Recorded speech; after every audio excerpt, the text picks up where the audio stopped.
خیلی خوش اومدید مجددا به یک فایل دیگه از تیم آسترولوژی مجموعه آسترولایف کنارتونیم و قراره در این فایل راجع به ماه کامل درون نگری و نقطه عطفی پیش رو صحبت کنیم. به لحاظ روحی پاکسازی کنید، حتما تارهای اتری رو قطع کنید و با آرامش و دقت کامل به این فایل گوش کنید و نوت برداری کنید و حتما به کار بگیرید تا بهتون خدمت لازم رو بکنه. بریم شروع کنیم. طبق تعاملات و انرژی خوانی این ماه کامل پتانسیل شفا و التیام و بهبود رو در انرژی داریم در این ترانزیت و ماه کامل پیش رو که بهتونم گفتم دیگه چهارشنبه اگه اشتباه نکنم 12 فوریه و ساعت حدود 5:25 عصر به وقت تهران ماه در اوج و کامل میشه. نشان کنسر نقشه تولدتون رو ببینید کجا نشسته. مون نقشه تولدتون رو ببینید کجا نشسته. خونه‌ای که در آن نشسته و سیارات و لردها و ناظرینش رو هم چک کنید و برای همشون اقدامات مرتبطی انجام بدید همونطور که برای شما هست. عمیق‌ترین احساساتتون رو ببینید در چه زمینه‌ای و ریش و عمق خودتون رو پیدا کنید. ببینید تو چه زمینه‌ایه ریش و عمق اون احساس رو پیدا کنید و براش کاری کنید. مهمترین بخش بعد از شناخت و آگاهی اقدام دوستان. برش دارید حتما. اینکه شما یه دیتایی رو داشته باشی یا آگاهی رو داشته باشی اما کاری نکنید کاملا بیفایده است. در ادامه پتانسیل افشا شدن ها و بیرون اومدن از مشکلات هم فعال میشه تا بیداری رقم بخوره. آمادش باشید دیگه. بدونید بیداری راحت نیست به هیچ عنوان. درد داره، مخصوصا که اگه با جبر رقم بخوره. پس سعی کنید از اطلاعات و آگاهی استفاده کنید، نذارید جبر بهتون درسی رو بده. خیلی حواس بدید و آماده باشید. هر بخشی رو که براش کم گذاشته باشید و زیر فرش زده باشید بالا میاد و دنیاش قرار فرو بریزه. آماده یک فروپاشی بزرگ باشید تو تمام زمینه ها. سعی کنید با آگاهی پیش برید که اون اتفاق براتون نیفته. خودتون کات کنید، خودتون حذف کنید، خیلی بهتره. مراقبت از خودتون و عزیزانتون فعال. توجه کنید و برش دارید. ترس از طرد شدن رو کاملا حذفش کنید و با اعتماد به نفس و اعتماد به خود پیش برید. سایه ها و ترس هاتون رو پیدا کنید و درمان و خلوت کردن با خودتون رو بردارید. وقت بذارید برای این حل و فصل کردن مشکلات روحی.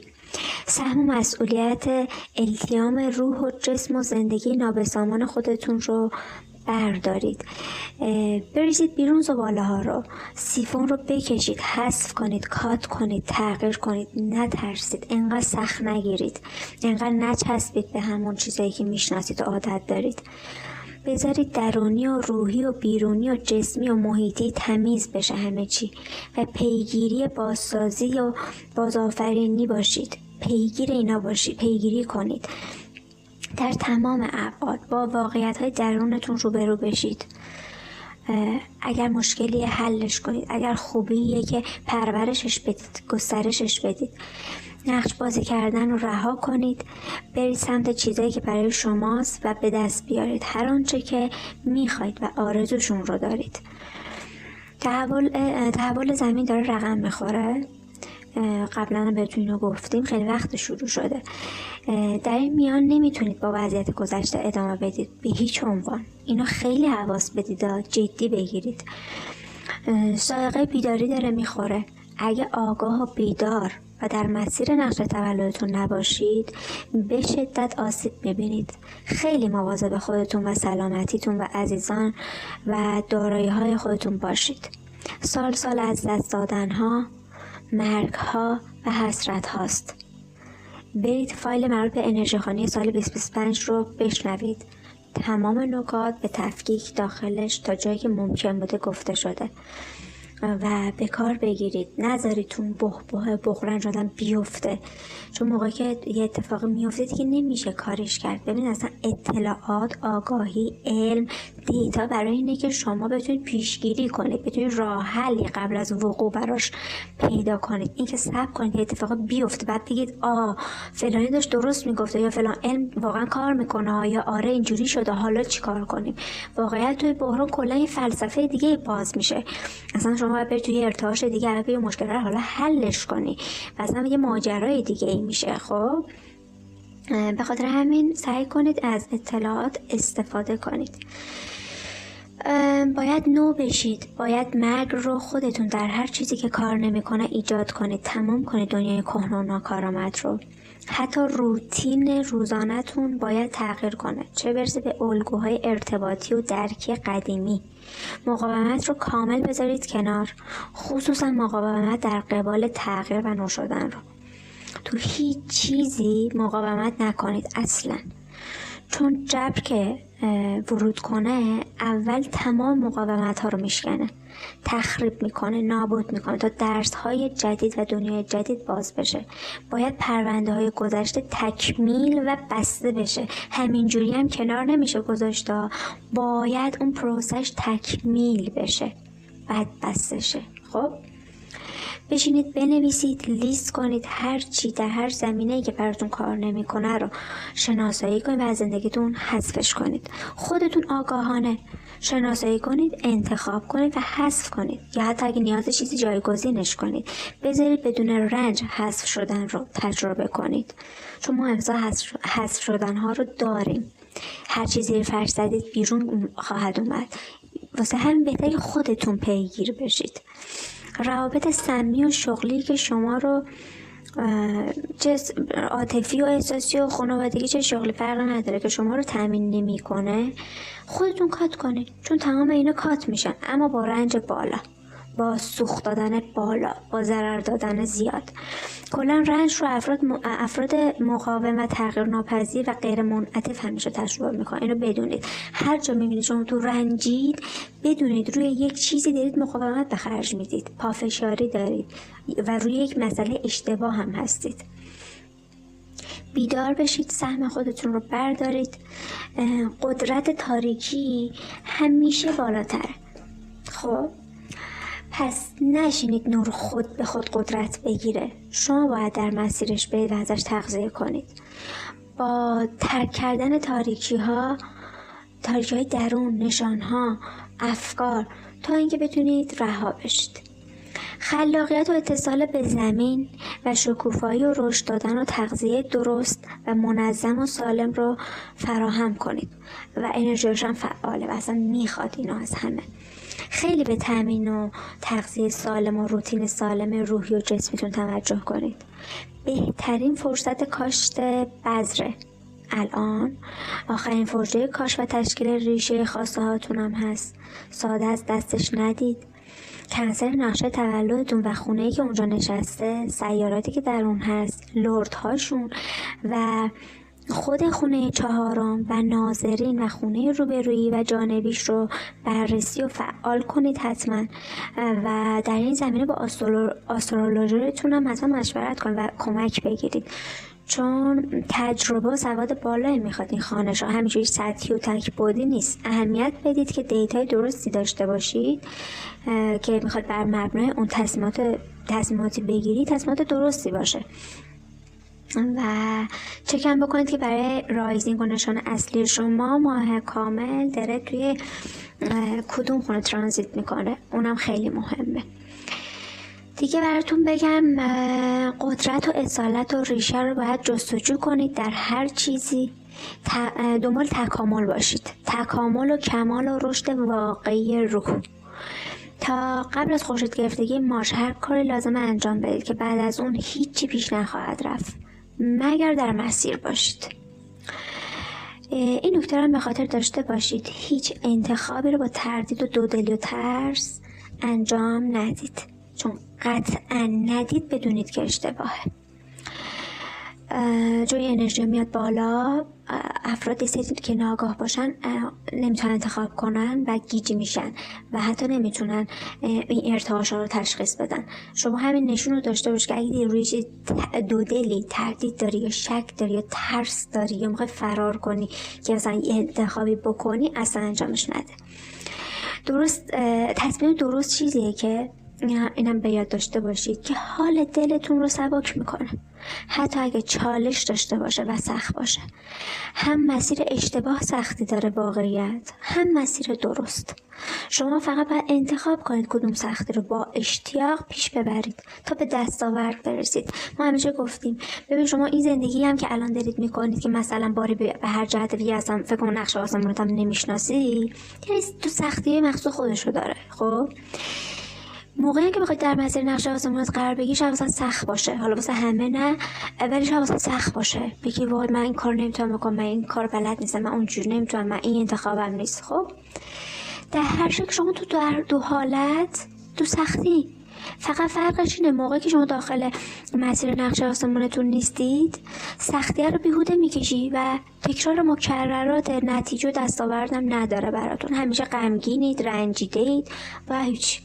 اما موقعی که شما یه سختی رو، حالا ما اسمشو میذاریم، توی نقش آسمونت میکشی که بهش برسی، تو اون مسیر قرار بگیری، تمام گپ ها واسط باز میشه، راحت باز میشه، ارتباطاتت قدرت میگیره، یه دفعه میبینی دوستای خوب وارد زندگی شدن، پارتنر خوب اومد تو زندگی، یه دفعه میبینی وضعیت مالی این رو به اون رو شد، یه دفعه میبینی مهاجرتت آسون انجام، اصلا بازی عوض میشه و به دستاورد میرسه. تنها فرقش اینه که ما همیشه تذکر میدیم بابا یه نقش آسمون دیگه چیه، یه بار شما میگی تا آخر عمرت دستت کار میکنه، بشین و تمرین کن در مسیرش قرار بگیری، انقدر زیر فرش نزنید، انقدر فرار نکنید. دیگه براتون بگم تولد و تحول دوباره رو میتونید تجربه کنید توی این ایام در تمام زمینه ها، دریچش بازه که شما ایجاد کنید، خلق کنید، از بین ببرید چیزی که براتون کار نمیکنه و همینطور تولد و مرگ های متعدد. در وضعیت به اتمام رسوندن دنیاها و پرونده ها هستیم. واقعیت هرچی از گذشته نصف کاره مونده باشه چیزی، اینا حلش کنید، تمامش کنید، زیر فرش نزنید. اصلا احتمال این که مواردی از 5 سال پیش براتون بالا بیاد، از 2 سال پیش، از یه دهه پیش یا حتی از بچگیتون خیلی بیاد بالا خیلی زیاده. خیلی حواس بدید و این سری حل و تکمیلشون کنید اگه همچین تجربه‌ای رو داشتید. بذارید دنیای قدیمی کاملا تصفیه و خروج کنه، بذارید بره، بذارید الگوهای کهنه برن، بذارید تروماها برن، تارهای اتری رو بشینید با دونه دونهشون کات کنید، با هر چیزی که براتون کار نمیکنه تارهای اتریتون رو کات کنید. خیلی مهمه. تشخیص و آگاهی رو بردارید، باری به هر جهت نباشید، اصلا اپیدمی زندگی نکنید. سعی نکنید به دیگران کمک اجباری کنید یا بخواید کسی رو بیدار کنید. دیگه دورانش تموم شده. کسی میخواست بیدار بشه و اقدام کنه تا به حال کرده بود. اوکی، حتما باید رنج بکشه تا خودش به درک لازم برسه و بیدار بشه. پس دیگه در دیگران گیر نکنید، چون افرادی که دارن غرق میشن بقیه رو به خودشون میکشن پایین. همیشه حواس بدید به این موضوع. بهتون گفتیم 2025 تا 2027 زامبی ها فعال میشن. زامبی ها موجودات عجیب غریبی نیستن، آدم هایی که باختن، خراب کردن، توان رشد و بالا اومدن ندارن، بقیه رو میخوان به خودشون بکشن پایین که احساس کنن که عقب نموندن. خب پس خیلی حواس بدید و تا کسی ازتون کمک نخواسته وارد این ارتعاش کمک کردن به هر نوعی نشد. افراد باید بخوان و تلاش کنن برای بیداری خودشون، وگرنه مقاومتشون بیشتر میشه و هستن کلا ایده‌ای که اومدن رنج بکشن آقا بعد بیدار بشن. انتخابیه دیگه و هر کسی سطح آگاهی و انتخابهاش با هم فرق داره. تمام دیگه. راجع به این موضوع نه خودتون درگیر کنید نه بحثی با کسی بکنید. حواس بدید کسی شما رو دستکاری نکنه، شما هم چنین کاری با دیگران نکنید، چون توی این ایام این پتانسیل هم فعاله دیگه. در دوره‌ای وارد شدیم که تذکر و به دور بیدار کردن و به دور آگاهی رسوندن کار نمیکنه. وقت تسبیح حساب و آزمون پس دادن هستش. کسی میخواست درسی رو گرفته باشه تا حالا گرفته. ترس‌ها دریچه‌اش باز میشه. هر کسی از هر چیزی میترسیده باید باش روبرو بشه. ترس‌های پنهان به شدت بالا میان، چیزی که تو ناخودآگاه شاید اصلا شما ازش خبر نداری. در این خصوص میتونید فایل ترس‌های هر نشان رو برید بشنوید. راجع به ترس‌ها و تاریکی‌های هر نشان اختصاصی صحبت کردیم و از نقشه تولدتون هم کمک بگیر و هر نشان رو در زمینه‌ای که برای شماست میشنوید اطلاعاتش رو تمیز کنید و توضیحاتش هم هستی که برید بشنوید، بهتون کمک میکنه. انرژی توهم و گیجی هم قدرت میگیره در ارتعاش پایین و انرژی معجزه هم رخ میده در ارتعاش بالا. در این بین انرژی جادو و رحمالی و توهمات و اعتیاد و شک و شبهه عاطفی هم فعال میشه. خیلی مواظب باشید که در این انرژی ها گیر نیفتید. خیلی از روابط و زندگی ها برای همیشه تمام میشن، اینو در جریانش باشید. خودکشی ها متاسفانه قدرت میگیره. خودتون رو قاطی انتخاب دیگران نکنید، به انتخاب های خودتون حواس بدید. اوکی؟ هر کسی برای چیزی روی زمین اومده، اما از ارتعاش بالا و ارتعاش پایین. برید در مسیر رسالت های نقشه تولدتون مسیر مختص خودتون رو ببینید و در مسیرش قرار بگیرید. ببینید همه چی انتخابیه. شما دیتا رو میگیری که انتخاب بهتری کنی. پس اگر چیزی راجبش میدونی انتخاب درستی انجام بده و همیشه ما در نتایج انتخاب هامون هستیم. اگر تو حال خوب نیستی انتخاب هات اشتباه بوده و از این به بعد حواس بدید. ارزش ها و قدرت در همه چیز باید اولویتتون باشه. به احساسات و تجربیاتتون حواس بدید. با شناخت و آگاهی به خودتون توجه کنید و کار برای خودتون انجام بدید متناسب شرایط و نقشه تولدتون. دنیای تنهایی ها باز میشه. سهم رشد دهنده‌اش رو بردارید. در انزوا ترسش گیر نکنید. از وابستگی و محتاج بودن بیرون بیایید که اگه جبر تنهاتون کرد از عهده خودتون بر بیایید، به مشکل جدی نخورید. التیام و شفا فعاله، گفتم بهتون، برای چه بیماری جسمی چه روحی برش دارید و درمان رو دنبال کنید. انرژی ها ساپورتیو، به نتیجه میرسید. با دیگران همراهی و همدلی داشته باشید. انسانیت رو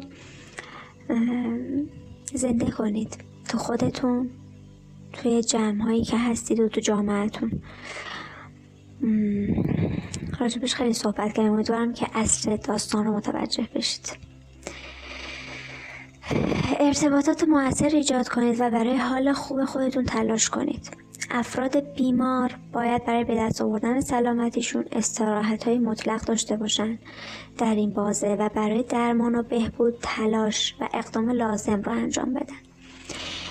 خلاصه که بدونید این ماه کامل مهم و نقطه عطفی هستش. از انرژیاش و امکاناتش استفاده کنید. نتایج اقداماتی که در این ماه کامل و هفته اولش انجام میدید رو 6 ماه بعد میبینید و اثرش سالها باقی میمونه تو زندگیتون. پس خیلی دقت کنید که چی کار میکنید و به هیچ شما منفعل نباشید، چون اونم ماندگار میشه و آسیبزاست.